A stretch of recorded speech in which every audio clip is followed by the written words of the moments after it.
नासिक में कितना प्याज है। प्याज मंडी में सब ट्रॉलियाँ भरी पड़ी है, पूरा प्याज ही प्याज।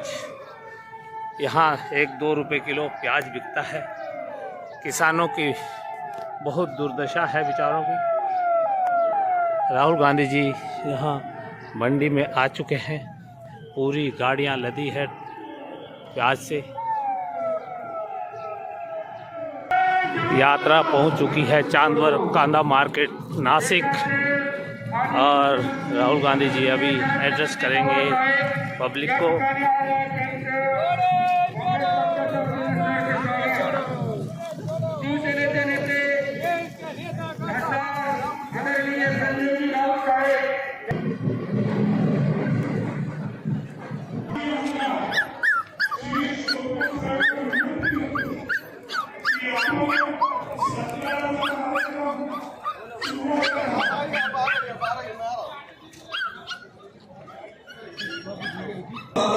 रामेश्वर देवला से उन्होंने आपसे पूछा है, उन्होंने आपसे किसानों को प्याज को दाम नहीं मिले, आपकी सरकार आने के बाद आप इसके बारे में क्या राय रखते हैं, क्या धोरण रखते हैं, ये उन्होंने पूछा है आपके भाषण में।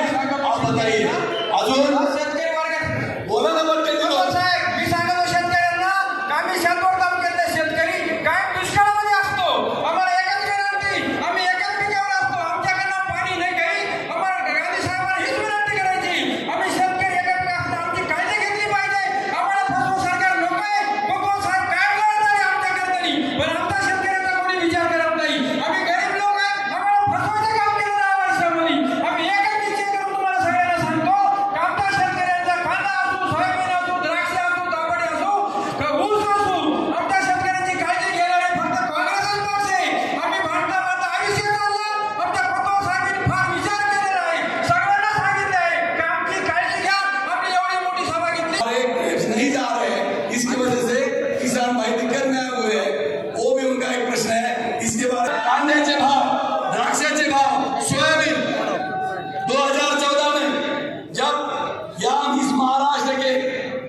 जबकि विरोधी पक्ष नेता देवेंद्र फडणवीस जी उन्होंने किसानों की रैली निकाली थी, और किसानों की रैली में उन्होंने कहा था कि हमारे सोयाबीन को 6,000 रुपए भाव चाहिए।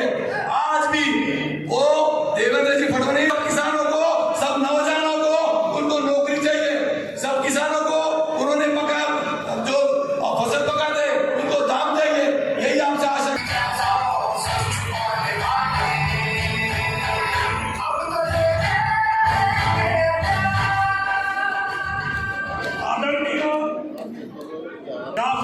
कार्यक्रम झाल्यानंतर संजय दगडू जाधव हे बाजार समितीतर्फे सभापती जे आहेत ते राहुलजी गांधी यांचं स्वागत करतील, कासव करतील। त्यानंतर सरदार आणि मल्लू पटोळे यांचं स्वागत संपतराव वागते करतील। थोरात साहेबांचं स्वागत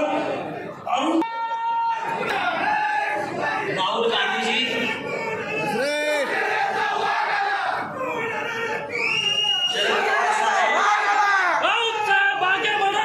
न्याय यात्रा घेऊन ते महाराष्ट्रामध्ये पोहोचलेले, तेव्हा एक घोषणा आम्ही सगळेच देत होतो, इंदिरा गांधी आई है नई रोशनी लाई है। आज महाराष्ट्रामध्ये राहुल गांधी आलेले आहेत, आपण त्यांचं स्वागत करू।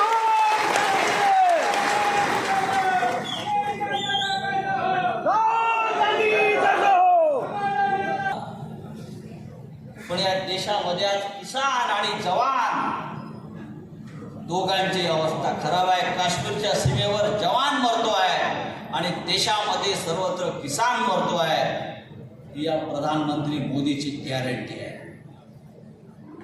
आणि म्हणून आपल्याला सगळ्यांना या देशाला भविष्याची गॅरंटी देण्यासाठी राहुल गांधीजी एक यात्रा काढली, राहुल गांधीजी एक संघर्ष करतायत।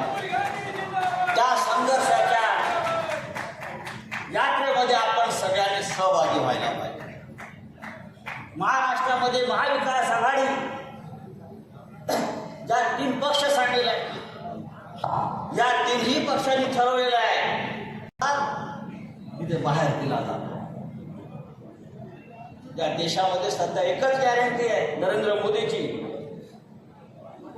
ती म्हणजे फक्त आम्हीच खाऊ, शेतकऱ्याला खाऊ देणार, शेतकऱ्यांच्या चुलीत पेटू देणार नाही, शेतकऱ्यांच्या मुलाबाळांना रोजगार मिळू देणार नाही. आणि हे चित्र आपल्याला बदलायचं असेल तर आपण सगळ्यांनी एकत्रितपणे या ऐक्याची वज्रमूठ आपल्याला दाखवावी लागेल. आणि उद्याच्या लोकसभा निवडणुकीमध्ये या देशाची सूत्र ही इंडिया आघाडी द्यावी लागेल. आणि मला खात्री आहे राहुल गांधी यांच्या भारत जोडो यात्रेला ज्या प्रकारचा प्रतिसाद संपूर्ण महाराष्ट्रात देशात मिळतोय, अमित शाह भी गए, सब चोर और लफंगे गए, ये गारंटी है भारत जोड़ो यात्रा, भारत जोड़ो न्याय यात्रा ले रहे.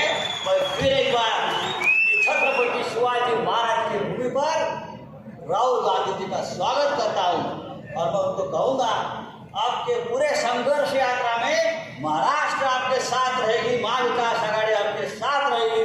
जय हिंद, जय महाराष्ट्र. जय जवान, जय जवान, जय किसान. शेतकऱ्याचा आवाज कमी आहे म्हणून मोदी अन्याय करतो आपल्यावर, म्हणून जोरात आवाज वाढला पाहिजे. जय जवान.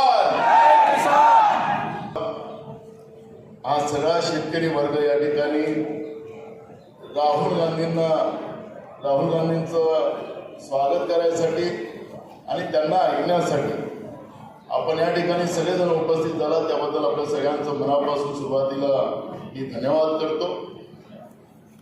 एक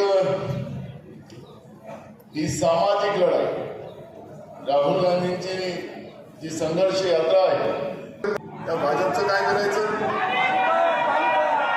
नाही, आपल्या जीवनातूनच त्याचा कार्यक्रम वाजवून टाकायचा. आम्हाला भाजप हा पक्षच माहित नाही, निपटून टाकायचा.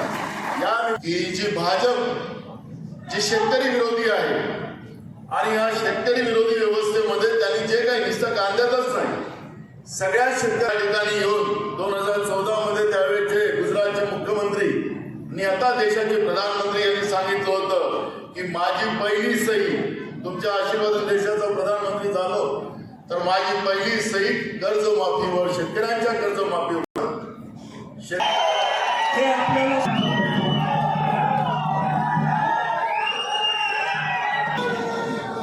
आपण या ठिकाणी आलेले उपस्थित आहात हे काँग्रेस पक्षाचे नेते राहुल गांधी, व्यासपीठावर असलेले काँग्रेस पक्ष, राष्ट्रवादी काँग्रेस पक्ष, उद्धव ठाकरे यांच्या नेतृत्वाखाली शिवसेना. यहाँ पे सबसे बड़ा मुद्दा प्याज के दाम का हैगा. नेशनल मीडिया में आपने इसके बारे में कोई डिस्कशन देखी? सबसे बड़े मुद्दे किसान के मुद्दे, बेरोजगारी, महंगाई, अग्निवीर. मैं 4000 किलोमीटर कन्याकुमारी से कश्मीर चला और 6000 किलोमीटर मणिपुर से महाराष्ट्र तक, और हजारों से मैंने बात की. देश में 2-3 मुद्दे हैं. सबसे बड़ा बेरोजगारी, दूसरा महंगाई, तीसरा भागीदारी, किसानों की समस्या. ये मुद्दे हैं. मगर अगर आप टीवी देखें, मीडिया में देखें, इन मुद्दों के बारे में आपको कोई डिस्कशन नहीं दिखेगा. टीवी पे कभी 24 घंटा दिखाएंगे, कभी वो समुद्र के नीचे चले जाएंगे, टीवी कैमरा उनके साथ नीचे समुद्र के नीचे जाएगा, उनको दिखाएगा. समुद्र के नीचे पूजा हो रही है। फिर उसके बाद छठ से वो सी प्लेन में उड़ेंगे, हवाई जहाज में जाएंगे, वहां भी मीडिया उनके पीछे जाएगा। मिलकर थाली बजाओ, और मीडिया उसको 24 घंटे चला है। नरेंद्र मोदी जी की सरकार ने आपका कितना कर्जा माफ किया है? आपका 1 रुपया कर्जा माफ नहीं किया। और हिंदुस्तान के सबसे बड़े अरबपतियों का 16 लाख करोड़ रुपया माफ किया है। 65,000 करोड़ रुपए लगता है साल का, उससे करोड़ों लोगों को रोजगार मिलता है। मतलब 24 बार अगर हम आपका कर्जा माफ करें, और जितना आपका माफ हुआ था अगर आप उसको 24 बार करें, उतना नरेंद्र मोदी जी ने 20-25 लोगों का माफ किया। वो जो 20-25 लोग हैं, आज उनके पास उतना ही धन है जितना हिंदुस्तान के 70 करोड़ लोगों के हाथ में। किसान को सही दाम नहीं मिलता, किसी भी स्टेट में नहीं मिलता। फसल बीमा योजना का काम आपकी रक्षा करने का है, उद्योगपतियों की रक्षा करने का नहीं। बीजेपी ने कहा कि कानूनी एमएसपी लागू नहीं की जा सकती। बिल्कुल की जा सकती है। हमने अपने मैनिफेस्टो में साफ लिख दिया है कि कानूनी एमएसपी लागू की जाएगी और स्वामीनाथन रिपोर्ट के मुताबिक की जाएगी। दूसरी, जैसे ही आपको प्याज बेचने का समय आता है, एकदम एक्सपोर्ट इंपोर्ट पॉलिसी को बदल दिया जाता है।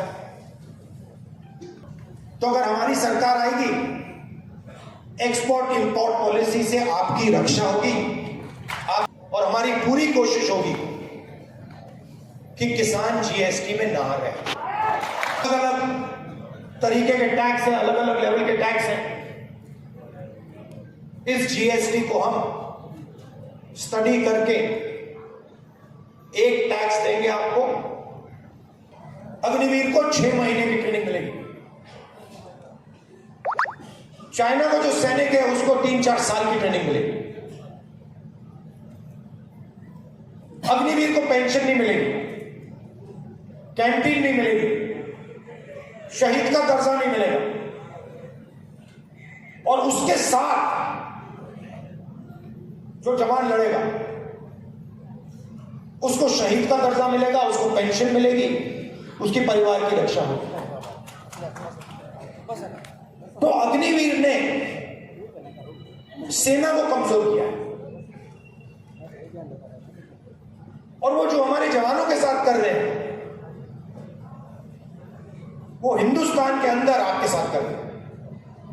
अब वो जवान की रक्षा करें और किसान की भी रक्षा करें, क्योंकि आपके बिना, मैं बता रहा हूं, आपके बिना देश नहीं चल सकता। देश बढ़ जाएगा, टूट जाएगा। कभी भी आपको जरूरत हो, हमारे दरवाजे, मेरे दरवाजे, सरकार के